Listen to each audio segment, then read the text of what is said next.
Welcome to another edition of AIJAC Live Online. My name is Joel Burney, and it is fantastic to have you with us this evening. Special welcome to our Facebook audience, as well as our international guests coming from all corners of the globe. We appreciate you being with us this evening, and we're looking forward to a great 60 minutes coming up. Now, as usual, ladies and gentlemen, I normally do advertise our next webinar. However, we're just doing the finishing touches for our next one, which we hope to have in the next couple of weeks. So please be on the lookout for an invitation in your inbox very shortly. As usual, we'll also be running a Q&A session during tonight's webinar. I'll go through the subtle details as to how to access the raised hand feature inside Zoom to facilitate that. Now to our main event.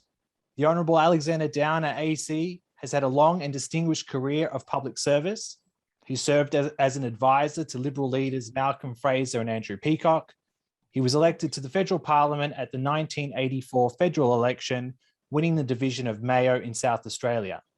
He was added to the opposition frontbench in 1987. He was appointed foreign minister in 1996 and served until 2007, making him the longest serving foreign minister in Australian history. He left politics in 2008 and was subsequently named Special Advisor to the UN Secretary General on Cyprus. He held that post until 2014, when he was appointed High Commissioner to the United Kingdom by the Abbott Government. He is currently the Executive Chair of the International School for Government at King's College London. Ladies and gentlemen, tonight's topic is Australia's performance in a challenging and changing world. I would now like to hand over to AIJAC's Executive Director, Dr. Colin Rubenstein, to say a few words. Thanks very much, Joel. And it's really a privilege and a true delight to have as our presenter this evening, Alexander Downer, former Australian Foreign Minister, one of the best ever, some would say the best we ever had. He's here with us at a very challenging time in global affairs, as everyone would certainly agree, certainly confronting Australia as well. And it's interesting to reflect that on September 1, it's 70 years since the ANZUS alliance was signed. And that's relevant because post the disaster of the Afghanistan withdrawal, there is an issue as to the credibility of the United States, its reliability in general, that many are questioning at this very time. And so it's also 20 years on September 11th since the dastardly 9/11 attack. That was 50 years after the ANZUS agreement. I remember 9/11 because I was in Washington as well, and Prime Minister Howard the next day gave a press conference at the residence of the Australian ambassador in Washington that I was invited to. It was a very memorable occasion, and the Prime Minister visited Congress to convey his condolences that day. But he also invoked the ANZUS treaty at that time, and I believe that our guest of honour this evening was rather instrumental in perhaps raising that option for the Prime Minister, something very timely and very worthwhile. But the standing of the Australia-US alliance is, I'm sure, an issue that may come up in this evening's proceedings. But there are lots of other issues on the agenda in these challenging times. For Australia in this region, of course, first and foremost, it's China, which has changed gears for the worse since Alexander was our foreign minister, much more belligerent and aggressive, as everyone understands. How do we handle that? How are we handling it? Post the Afghanistan disaster, we see a whole crop of new issues raising their head.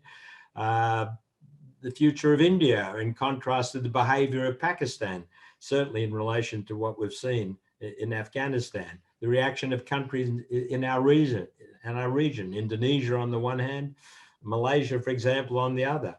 Very importantly, in the Middle East, the polarization that's taking place there. Countries taking heart from the American and allied withdrawal, certainly Iran, Turkey, and so on, that whole bloc that we're well aware of. On the other hand, the members of the Abraham Accord, Israel and the moderate Arab world. How is that all playing out? and so many other issues. And we're very, I think, fortunate to have Alexander sitting over there in Europe, in London, with that added perspective from Europe as to what on earth is going on. And of course, he retains a very profound understanding as to the workings in Canberra and the mindset throughout Asia. So he's very well placed, I think, to address the topic this evening as to Australia's performance in this very challenging and changing world. So Alexander, please, all of us want you to enlighten us. The microphone, the screen is yours. Thanks, thanks, Colin. And let me begin by saying what a great pleasure it is to talk at this AIJAC webinar. I've had a long association and a very, very happy association with AIJAC in all sorts of manifestations over the years, and I'm delighted to participate in this webinar. I'm speaking to you not from London where I work, but speaking to you from the city of Chartres in France, quite near Paris, and famous for the cathedral and the stained glass windows in the cathedral. Why would I bother telling you that? I tell you that because in Europe, there has been something of a change of mindset in relation to the COVID crisis. A realization that COVID is endemic, that it's important to roll out the vaccines, but even the vaccines won't eliminate COVID. It can't be eliminated. So we have to find ways of living with it, do what we can to protect the vulnerable as best one possibly can, but not do things that would destroy society, not just wreck the economy, but destroy society as we know it. To be careful how it's handled. And I think in France, where I am at the moment, and in the UK, they've managed it badly to start with. They just didn't know what to do. But as time's gone on, they've found an appropriate balance in how to manage the which has become more of an epidemic than a pandemic. So why do I mention all of that? Because not in France, but in the UK, which is a country with such affinity with Australia and which follows what's happening in Australia quite closely, there is astonishment at the way Australia has handled COVID. And it's built around the fact that it's not so much what the federal government has done, although expatriate Australians are livid about not being able to reunite with their families from time to time. I fall into that category myself. But I mean, that's one set of issues. And there, of course, is a right that Australians have to be able to return to their own country, which is not exactly strictly denied, but certainly inhibited by current policies. But more astonishingly to people outside of Australia is the attempts by the state governments and also the New Zealand government to try to eliminate COVID altogether by a constant pattern of lockdowns.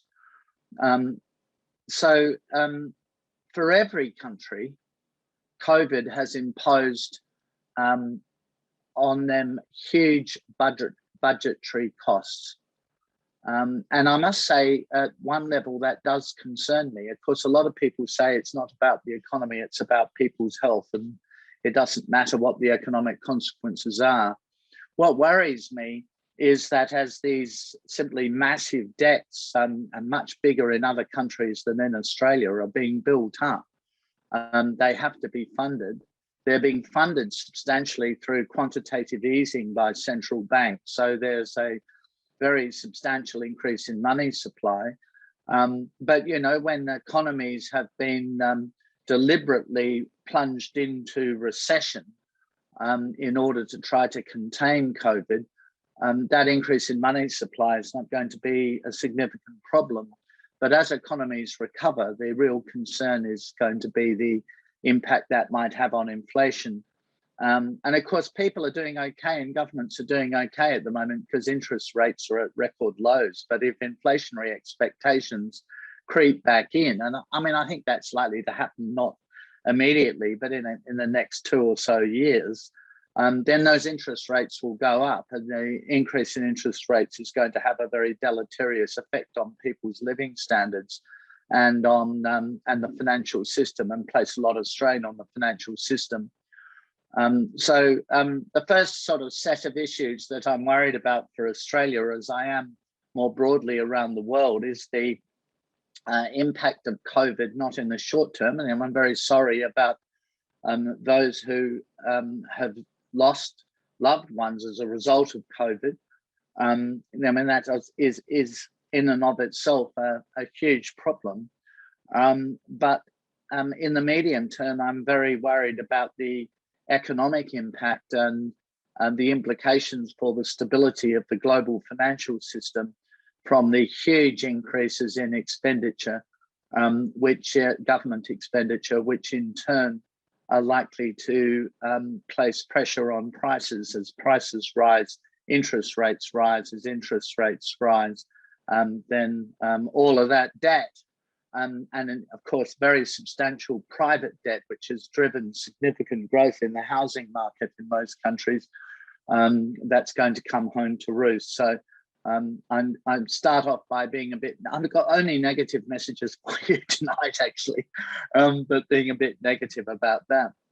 The second thing about Australia, which from abroad is quite prominent, is the relationship with China. And Colin touched on this. When I was the foreign minister, I began in 1996. China was, I think, from recollection, our 6th largest trading partner. And by the time I finished, it was by far our largest trading partner. And we had begun negotiations with China in those days for a free trade agreement, which was ultimately concluded by the Abbott government a little later.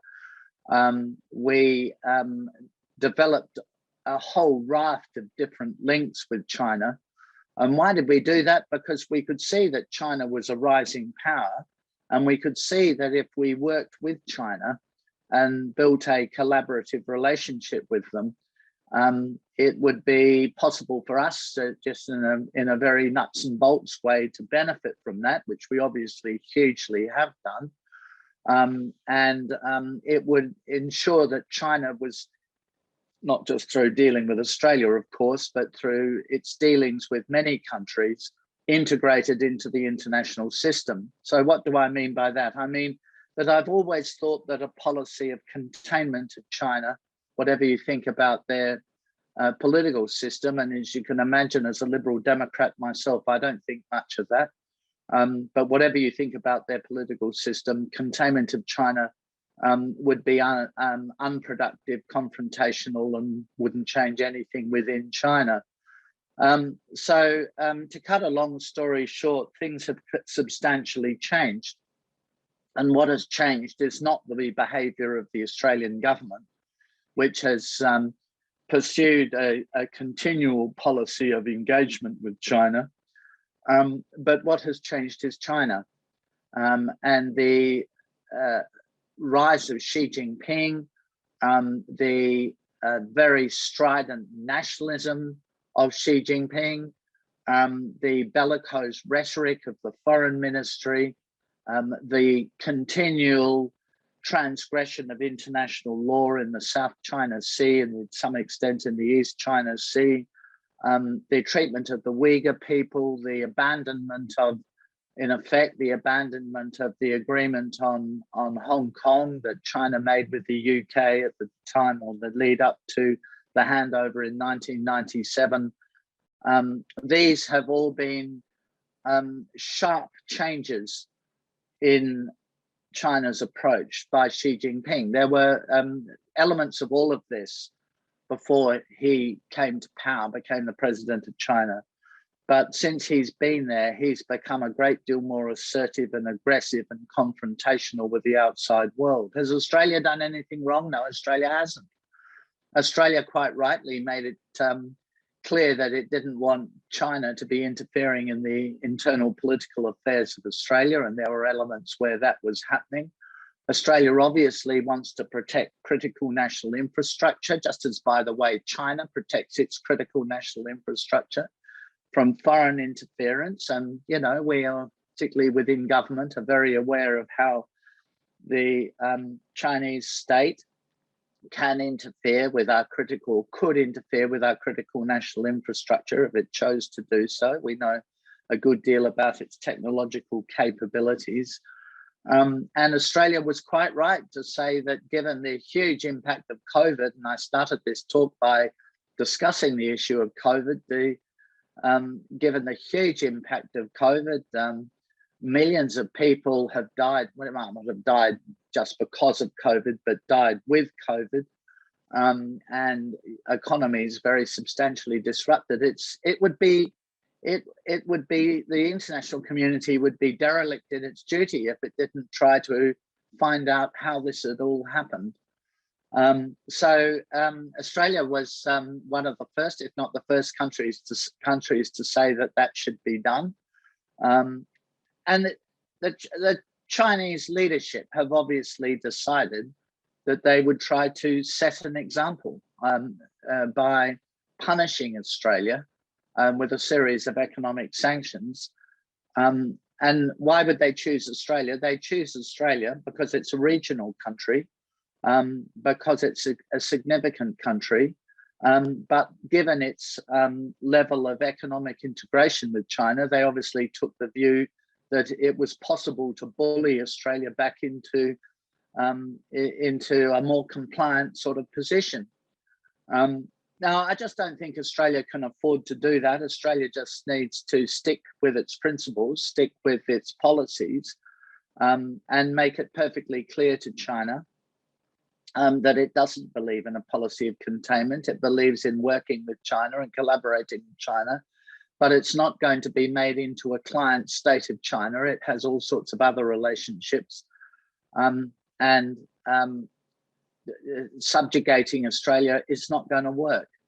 And I think whilst I don't know quite what got into the minds of the Australian public over the management of the COVID issue, I never really quite understood that. I think it's to do with state politics and these chief medical officers rather than anything the federal government has done. I think, though, when it's come to the issue of China has learned that Australia can be pretty robust, and they've learned something else about Australia, which they kind of knew but didn't really evaluate carefully enough, and that is that Australia has very strong alliances and relationships with other countries. And of course, the most important of those alliances, and this will be the last point I make, is with the United States. Interestingly enough, with both the Trump administration, and this didn't change with the Biden administration, the United States has very quickly come to the support of Australia in this context of China's bullying of Australia. And what is more, so have other countries, because other countries in the Indo-Pacific region realize that this attempt to make Australia into a client state could be directed towards them at some time in the future as well. And it's important to resist that and to make sure that there is an adequate, if you like to use a 19th century phrase, balance of power in the Indo-Pacific region. So what was once the trilateral strategic dialogue, which I might just add, I set up with the Americans and the Japanese in the mid-2000s, has transformed into what we now call the Quad, because it includes India as well. And the Quad has gone from strength to strength. I've been impressed really by the extent to which India has wanted to embrace and participate in that framework, and make its own very substantial contribution to an appropriate power balance in the Indo-Pacific region. So China's behavior has been quite counterproductive, because it's led other countries to rally to the support of Australia, not least the United States. It's led to a strengthening of the Quad, and it's had China's behavior more broadly towards Australia, which has been very well noted around the world, but also other things that China has done. It's behaved in rather similar ways towards a number of other countries. China's behavior has had a huge impact on China's standing in the world, if you like, on China's soft power.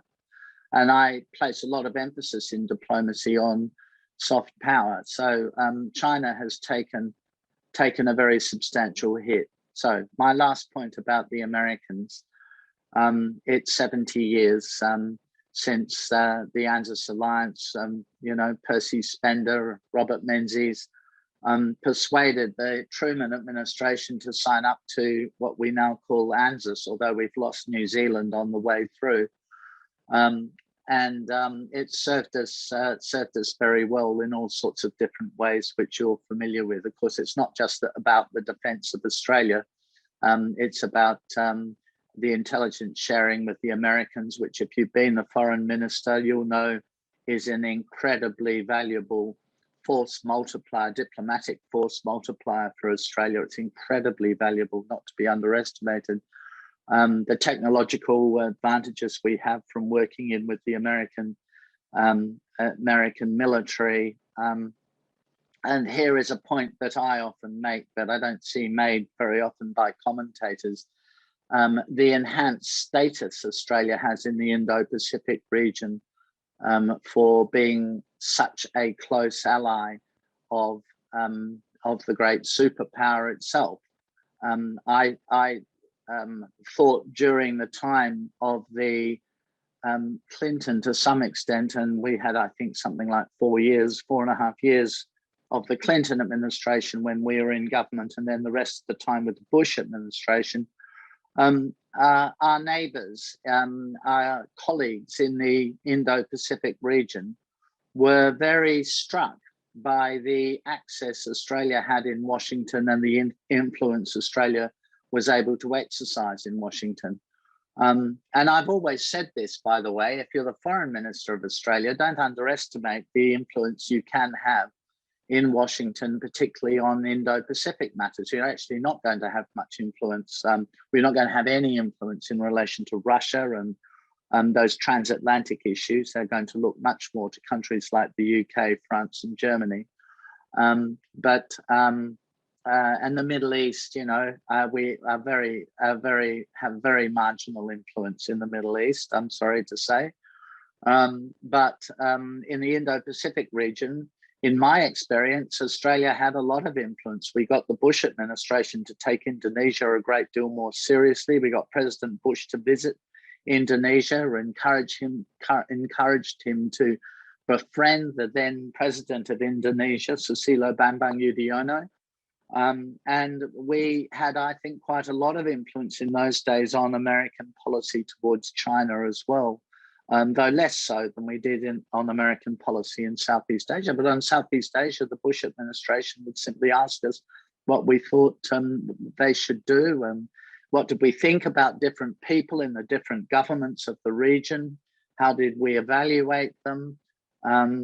So I think in those days, I mean, I can't speak for now because I don't know, but in those days we exercised substantial influence.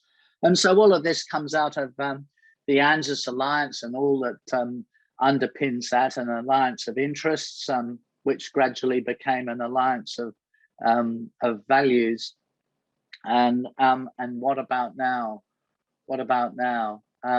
So I very briefly want to say that for most of my life, global stability has been underpinned by America, by American power, but by American values, by the whole idea of America being the home of so-called, what we like to refer to as freedom of the individual, people being judged on their content of their character, a land of huge opportunity.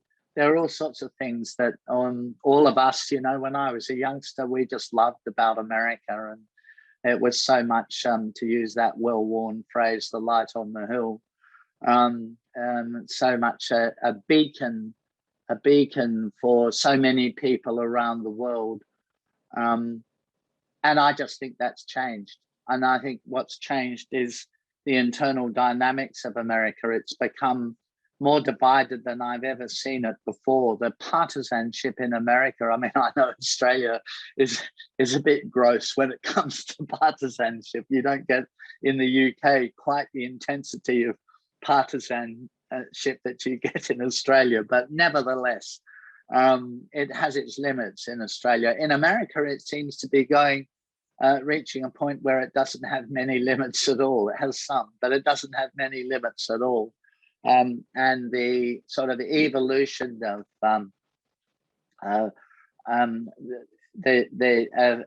identity politics, of the theory, the divisions more broadly, without going into them in the short time I have, of the left and the right in the United States, have become very intense. And this has weakened America's standing in the world.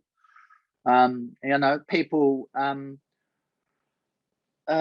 whatever they thought about Bush and Obama, people didn't like around the world Trump's rhetoric, although I often say I didn't like what Trump said a lot of the time, but what he did wasn't such a problem. Whereas with Biden, what he says seems all right, doesn't it, when he reads the auto cue properly? But what he does, that is becoming rather alarming. I think America's standing has declined very substantially.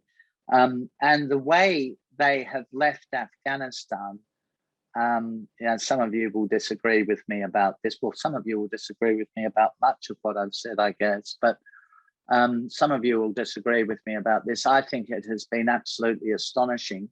It's not an argument to say America shouldn't leave Afghanistan. Of course, there's a point when America and its allies would have to leave Afghanistan.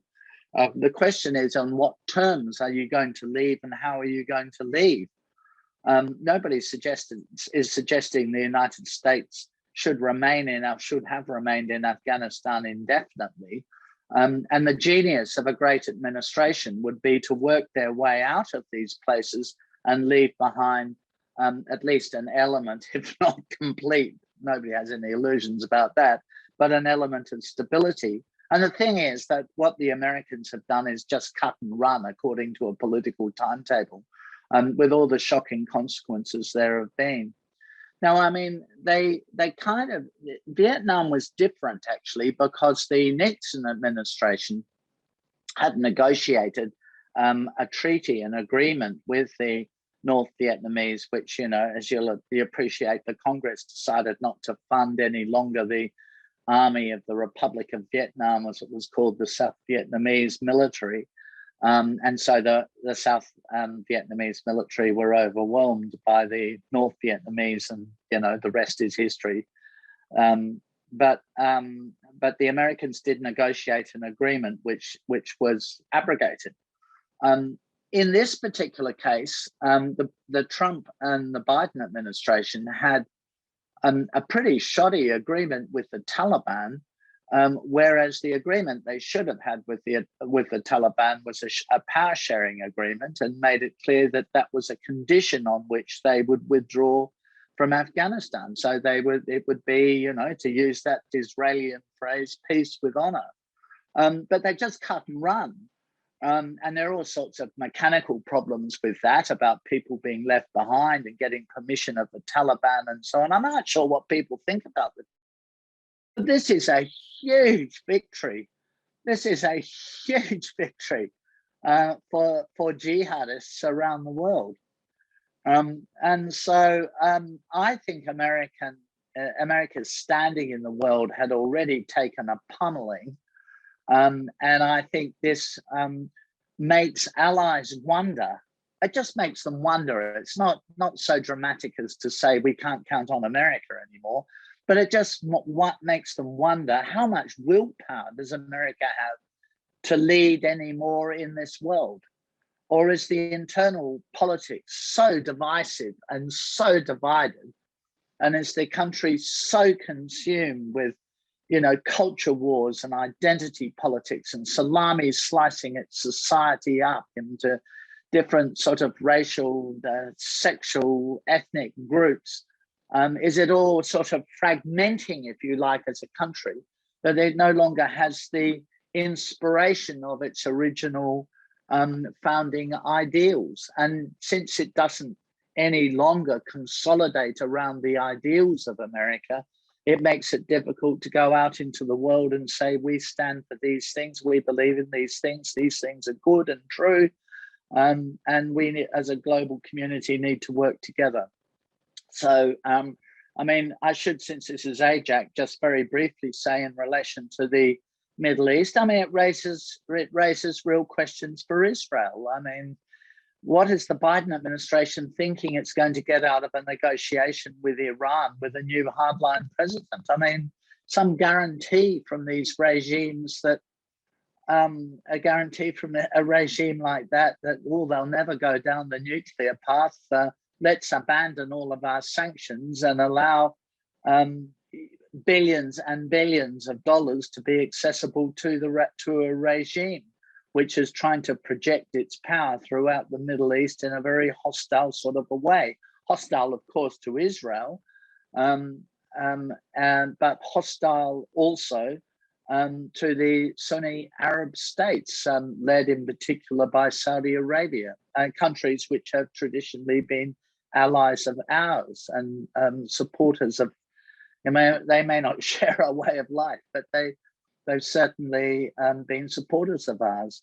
I mean, the Trump administration, I felt, was right to abandon the agreement with Iran, because I could only see upside from that agreement for the Iranians, really. It just gave them huge access to resources to continue to pursue the policies that they were pursuing. They didn't pull back on their support for Hamas or Hezbollah or their activities in Iraq, or support for the Houthi people, the Houthis in Yemen, and other activities over and above that. They didn't pull back from any of that. They just kept doing those things. So I'm not sure. I'm not sure what the virtue of all that really was. So I think they were right to and instead focus on what became known as the Abraham Accords, the agreements between Israel, and you'll all be familiar with the Abraham Accords, Israel and some of the Arab states.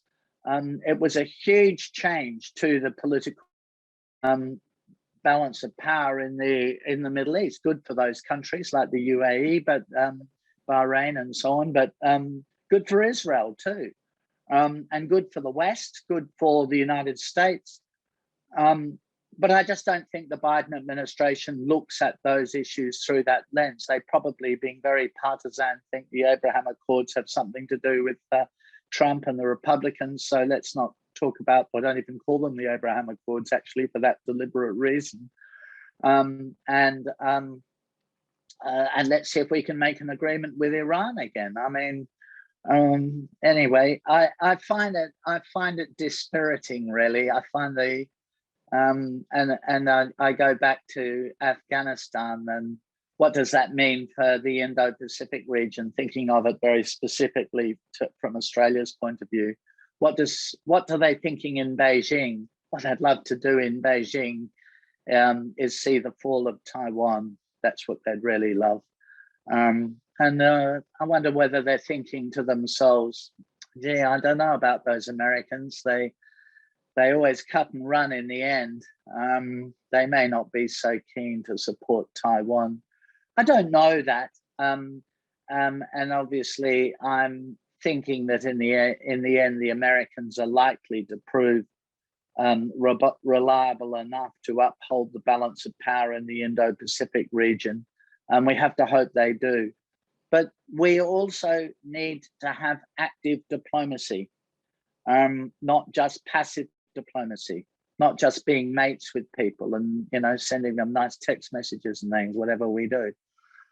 We need to have active diplomacy.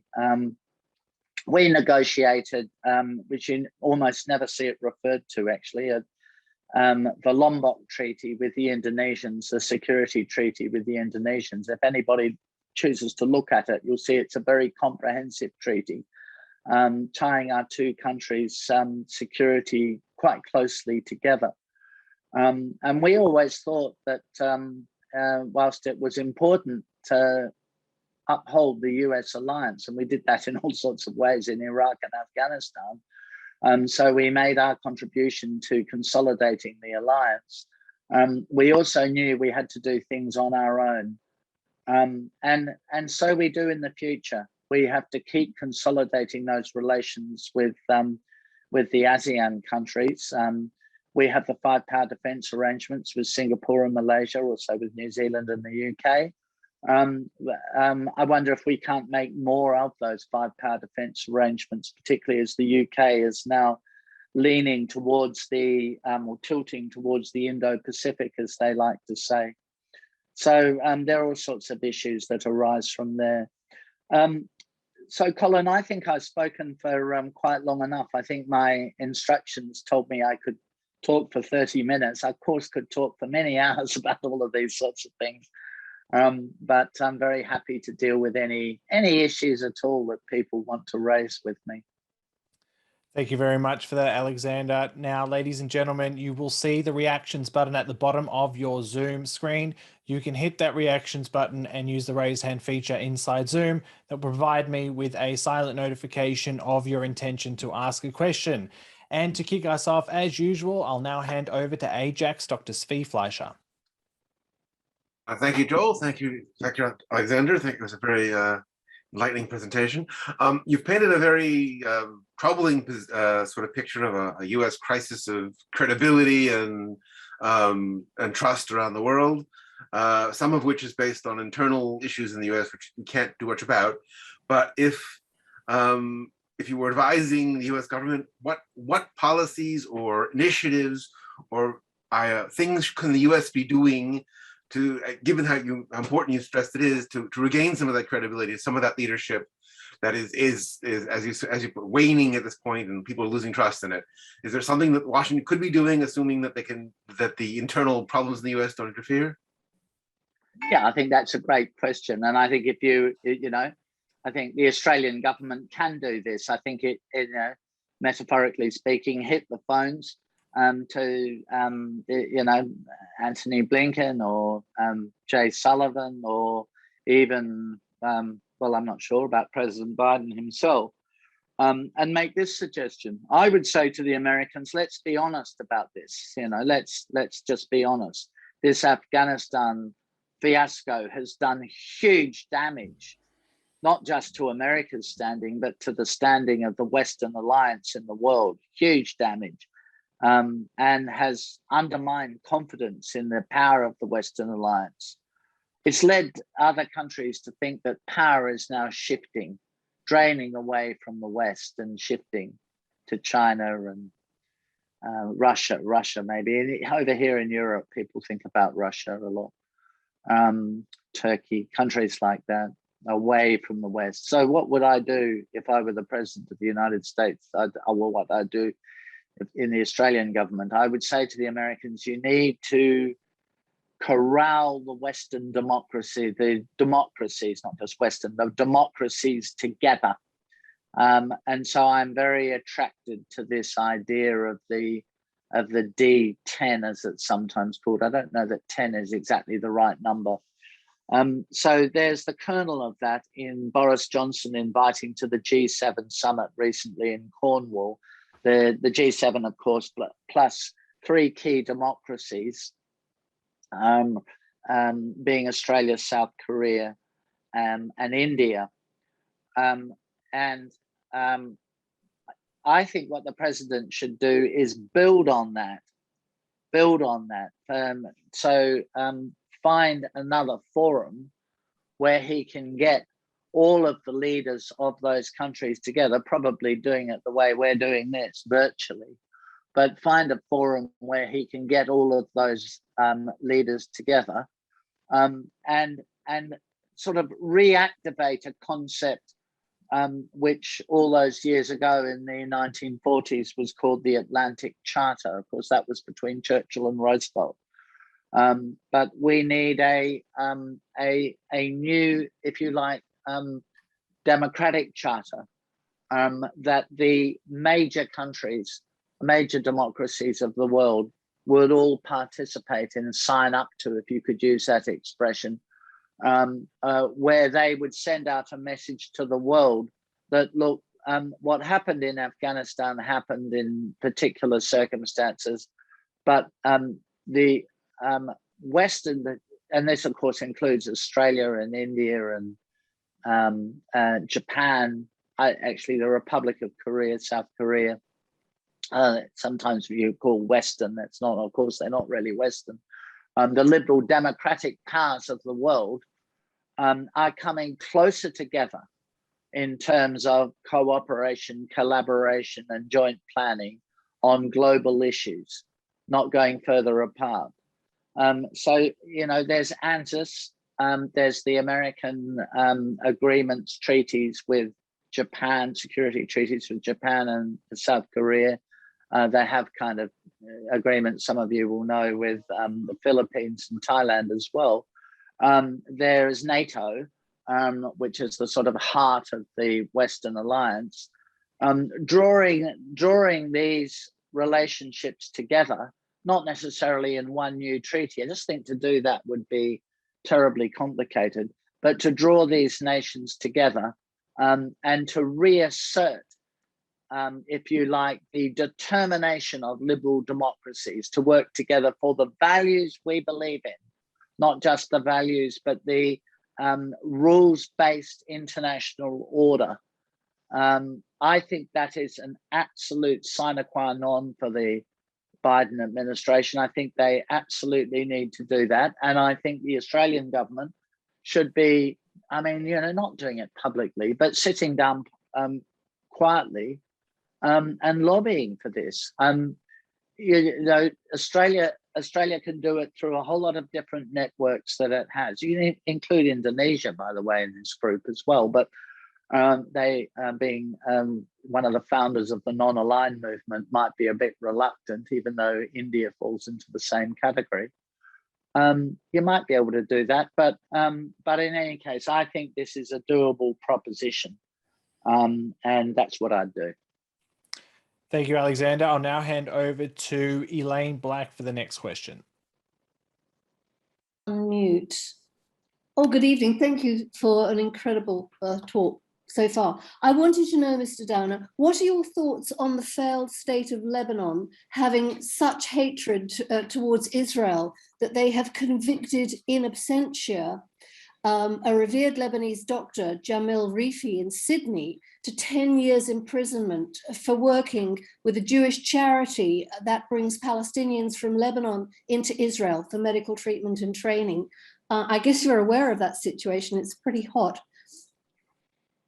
That's just horrendous. So what can we do about it? I mean, I know Lebanon quite well. I've been there from time to time. When I used to work in Cyprus, I used to go to Beirut for weekends, sometimes actually. So I've over the years become familiar with the country, hugely divided and getting worse and worse. And as you quite rightly say, I mean, becoming a failed state, massive problems with corruption, economic meltdown. So this is where American diplomacy needs to choose the right teams, if you like. I mean, Hezbollah have done huge damage in Lebanon and been incredibly effective. If you go down into southern Lebanon, you know, there are the Hezbollah flags flying on the tops of hills and on old castles and so on. It's quite an astonishing sight. When you get down to the border, you can see they've got a bit of ordnance down there, ready to unleash to the south. You know, I think the sort of powers that I'm talking about need to invest more energy into trying to sort of re-establish a viable liberal democracy and a power sharing, of course, which has been democracy in Lebanon. But, you know, I just don't know, because I'm not the foreign minister or an ambassador anymore. So I don't see the cable traffic. I know the media don't focus much on Lebanon at all. I don't know the extent to which the Americans are focused on Lebanon. They probably aren't at all. I mean, I don't get the impression they are. But yeah, the Americans shouldn't take the view that they need to withdraw from the Middle East and not involve themselves much in the Middle East anymore. They have to contribute. I'd like them to contribute to global stability, and that includes in the Middle East, and that includes investing, they and people like the British and the French investing more energy in trying to stabilize Lebanon. Thank you, Alexander. I'll now hand over to AIJAC's Jamie Hymes. Thank you very much for that. Thanks, Alexander. I've just got I guess I'm curious as to how you think that that Australia's government should involve itself or react to what's going on with Israel. So, for example, we've got the Labor State Conference or National Conference said we should recognise a Palestinian state. On the other hand, you've got there's moves to try and get Australia to move its embassy to Jerusalem. There's the ongoing issue with Palestinian, peace between the Palestinians and Israelis. So I'm wondering what you think Australia's role should be in the Israeli-Palestinian conflict, and what Australia can do to try and bring peace to Israel and the Palestinians. Thanks. Well, maybe I just again sort of personalize it and tell you when I went on the AIJAC trip with John Howard and Brendan Nelson, Wayne Swan, and a couple of others to Israel in 2000, when was it? 2019, October 2019, we called on the Palestinian Prime Minister. And it was interesting this actually, so this might be a way of answering the question. We certainly called on the then Israeli Prime Minister and the then, if you like, opposition leader, neither of whom are prime ministers now. But when we called on the Palestinian Prime Minister in Ramallah, he unloaded on us about the behavior of the Israelis and the Israeli Defense Force and so on. I sort of sat there listening to this, thinking to myself, I mean, you've got, we've all left politics, but we still have some, particularly some of the others, have some influence in politics. I think Wayne Swan is still the president of the Labor Party, and John Howard is, these days he's pretty much the father of the Liberal Party. So I think these are influential people. So I couldn't see what the point of this was. So I said to him, Prime Minister, look, it's okay to criticize the Israelis, and we hear what you say. But what's your plan? I mean, the Israeli Defense Force is hugely powerful. You're not going to be able to defeat Israel somehow militarily in some battle. So what is your plan? What is the plan to achieve the two-state solution that you say you want? And he just replied with a lot of abuse of Netanyahu and the Israeli government and the IDF and so on. So I asked him again. And I said, ultimately he said, well, what do you think we should do? Well, that's a big question. They should sit down with the Israeli government in an unconditional way and start a process of having discussions and eschew violent solutions, which, look, you can have violence and they can pursue violence, but it will never work. It's never pursue a policy. I always say this to people, never pursue a policy that ultimately can't work. It's like the elimination strategy for COVID. Yeah, fine, but it will never work. You're not going to eliminate it. It can't happen. And it's the same here. I mean, it's completely unrelated issues, but the Palestinians can throw rocks or throw bombs, and they can fire, hundreds of missiles as they did for Hamas did from Gaza. The Iranians and Hamas did from Gaza. They can fire hundreds of rockets into Israel. It's not going to change. It's not going to achieve anything. It might kill some people, but otherwise it's not going to achieve anything. So all they can do is negotiate and work with other Arabs as well to negotiate. I mean, the Arab states are building good relations with Israel. So I think Australia should, Australia can never be a big player in all of this, frankly. But Australia should be absolutely absolutely black and white in its condemnation of trying to change and achieve a settlement in the Middle East based on violence. It's never going to work. It will be cruel, but it won't work. People will die, people will shed tears, families will lose their members. That's true, but it will not achieve peace. It's not going to work. And you know, Israel is a liberal democracy. It is therefore a country which has great legitimacy. The Palestinians haven't had any elections, but I've forgotten now how many years it is. I wrote a column about this a little while ago. It was a very long time. It's quite a few years, and they postponed their elections this year as well. So, I mean, they have real problems of democratic legitimacy there as well. And Israel is established by the United Nations General Assembly and Security Council. Its existence is part of the international rule of law, and it is entitled to defend itself. And there's an expectation amongst the Israeli population that it will defend itself. And given the history of the Jewish people, you can't blame them for being particularly resolute in their determination to defend themselves, and they are. They're most impressive in their determination to defend themselves. So I think I think things that I wouldn't really say publicly about why people in the Labour Party are going off on this you know, siding with the Palestinians, saying that they would recognize a Palestinian state before one is negotiated, trying to put more pressure on Israel. I mean, Australia just sort of, if Australia goes down that path, it would just play itself out of any role at all in the Middle East, in the Middle East peace process. I think I would be strongly opposed to doing those things. Thank you, Alexander. I'll now hand over to Ronald Ferster.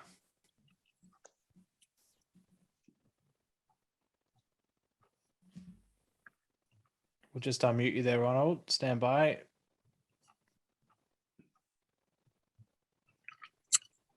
Ronald has his camera in the dark. Yep. Ronald, are you seeing a prompt to unmute yourself there? We There there? you go. Yes, Go for it. You've done it. I'm sorry I'm in the dark, Alexander. I'm not intentionally in the dark. But, Aren't we all?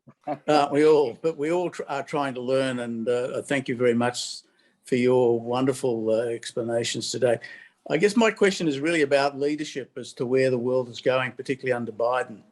You know, Biden has had an extraordinary history in American politics and has been an outstanding leader in many ways. But one questions today whether he's really passed his use-by date.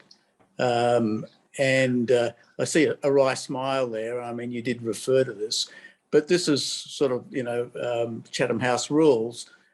We really do wonder about his competency going forward, and I wonder if you could add something to that sort of concern, and if indeed it is a concern, what may happen if he does stumble, which he appears to be doing at this point. Well, I mean, I'm assuming he'll see out his 4 years, and I'm assuming he won't do another 4 years beyond that, either through electoral defeat. It's just, you know, after he's been there for whatever it is, what is it, 7 months, isn't it? After he's been there for 7 months, you can't possibly predict whether he would win an election or not. But I would predict he won't do more than 4 years. He might just retire, actually. What I think is pretty, a lot of you will really disagree with this, but it's a harsh, but I'm not a minister anymore, so I feel I can say what I like within reason. I don't think the fact that he's 78 is in and of itself a problem. So a lot of 78-year-olds are incredibly dynamic.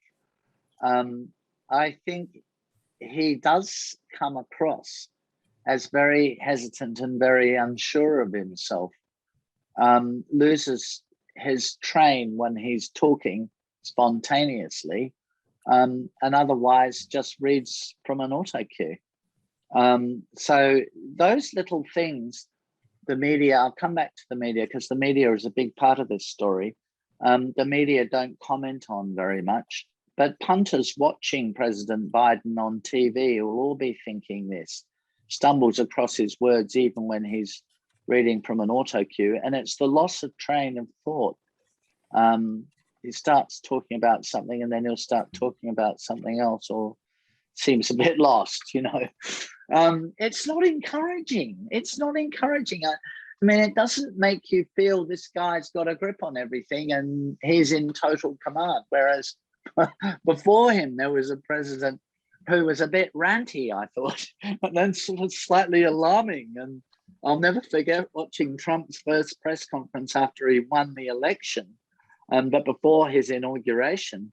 And I was just aghast. I mean, it was just so over the top and such a rant and so unpresidential.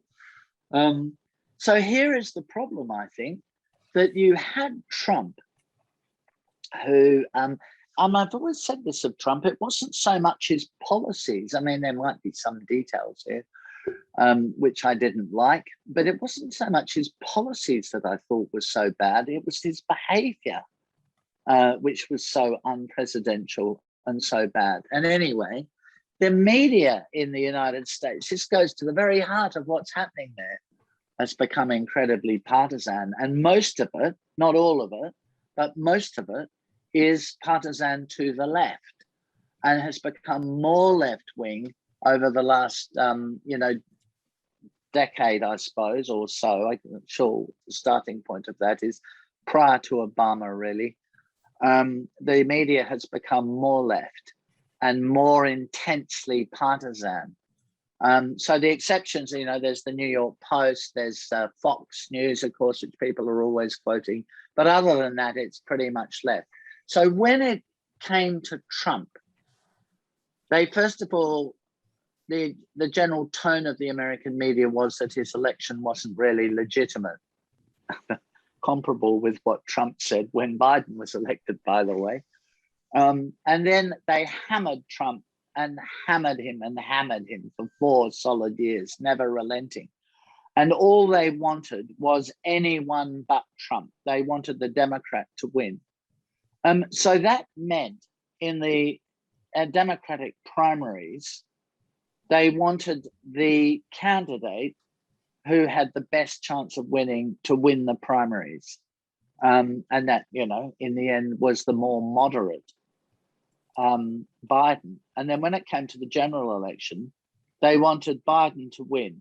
And so they never criticized him. They never put him under pressure. They never tested him, as you would expect the media to do with somebody who is a putative president of a major country, particularly the United States. And it's this lack of proper scrutiny of Biden, because the intensity of the media was on getting rid of Trump, which has led to the Americans electing, they elected Trump and then they replaced Trump with Biden. I don't mind saying this. I don't want to be rude about people, but when I was a child, when I was born, I guess Truman was the president when I was born. I can't believe I'm still alive.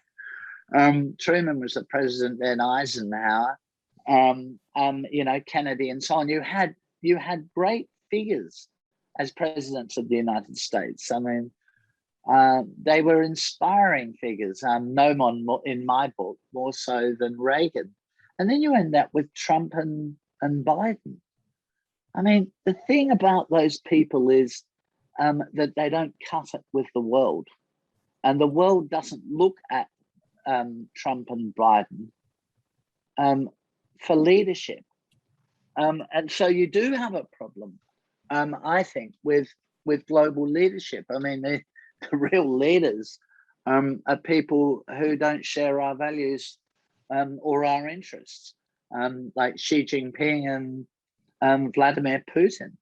I mean, whatever you think of them and their policies, and I don't think much of them, they are natural leaders, those people. And in the Western countries, you know, I think quite highly of Boris and of Emmanuel Macron. I think they in different ways, they're very different people, but in different ways, they're very characteristic actually of their own countries. I think they are very good leaders. I think, you know, Germany is going into a period of some uncertainty. I don't know how that's going to pan out. And, you know, the liberal democracies are not coming up with strong leaders at the moment, and inspiring leaders.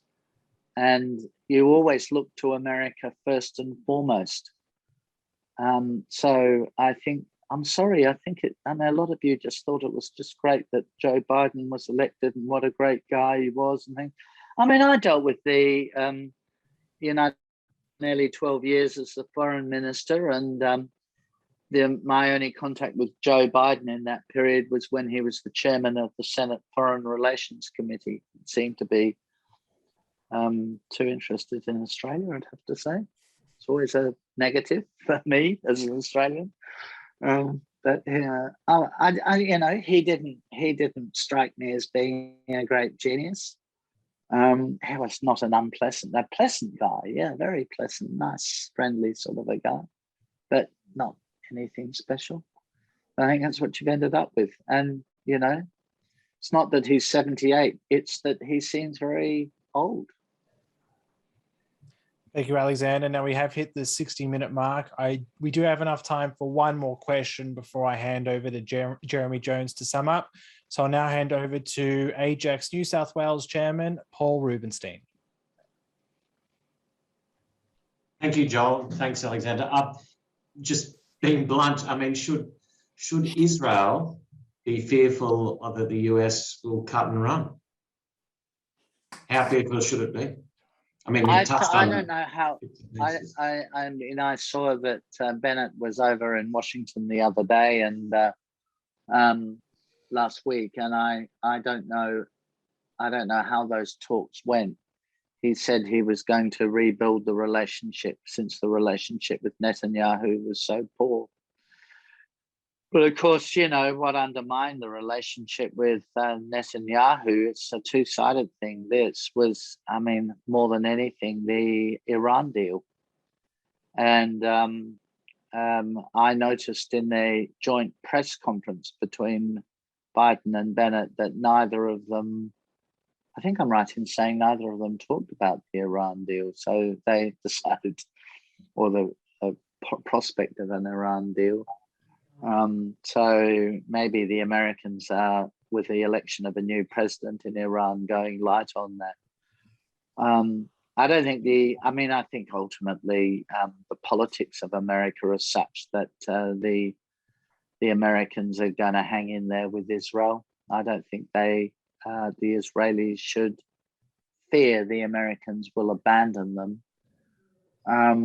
But they're just not going to be as solid as they once were.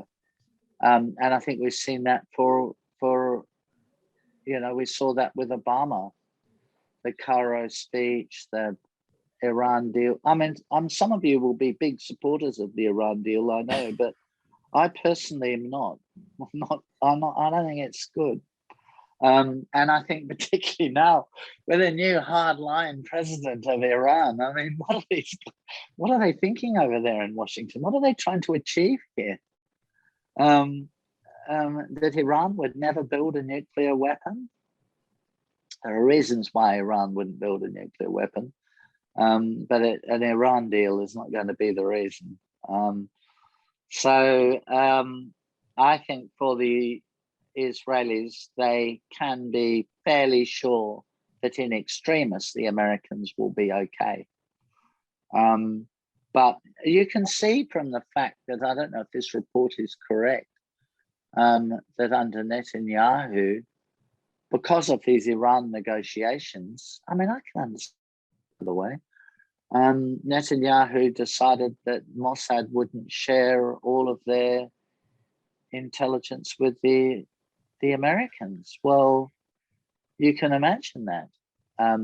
So America, the Israelis have never been able to persuade the Americans that this Iran deal is a really bad idea. And I mean, I'm thinking back to late 2019 when I was in Israel, and Netanyahu's point to us was, we can handle all threats, but the most difficult one for us to handle is the threat from Iran.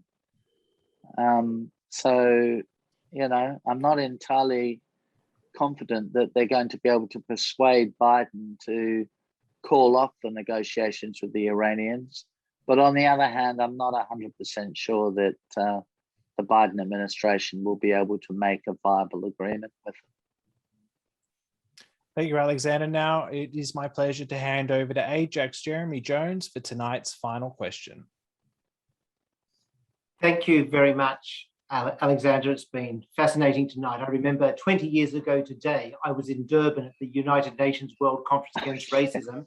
You were on the other end of the phone in UK, Canberra, getting horrific briefings from us each day as we were running through, and you were very supportive, not just of the Jewish community and Israel, but of me at a very stressful time. So I'd like to thank you right now for that. And thank you also, your comments on Iran. I think they were very well received by most of us here tonight, and we're very grateful for them, as well as your actions on Iran. There are so many questions, though. I hope we can have you back for part 2, maybe next year, pointing out the Jewish year is about to finish. There's 1 week left. So I'd like to wish everybody a Happy New Year, and I hope we can have you back in the near future, the next Jewish year. Okay. But one last question, if I may, before we go. Do you think Australia should be joining with many of our allies in prescribing the entirety of Hezbollah and Hamas as terrorist groups, rather than just parts of them? They are terrorist groups, so of course, yeah, I definitely do. I can easily answer that question. We should be strong on these issues. We are going to be revisited as a Western world with terrorism. After the huge victory by the Taliban, we're going to be revisited. So, yeah, we should toughen up, but we probably won't, but we should. And on that note, on behalf of AIJAC, thank you so much for your time today, Alexander. It's been a fascinating presentation, and our very large audience is very grateful for the time that you've been able to give us. So again, on behalf of AIJAC, thank you very much. Ladies and gentlemen, that's all we have time for this evening. I want to wish everyone a Shana Tova, a sweet and happy and healthy Jewish New Year. We look forward to seeing you in the new year at the next episode of AIJAC Live Online. If you'd like to catch up on any of our videos, please check us out on our AIJAC YouTube page, and please be on the lookout for the next invitation for the next webinar. On that note, thank you once again, Alexander, for your time. Safe, healthy, happy Shana Tova to everyone, and we'll see you next time.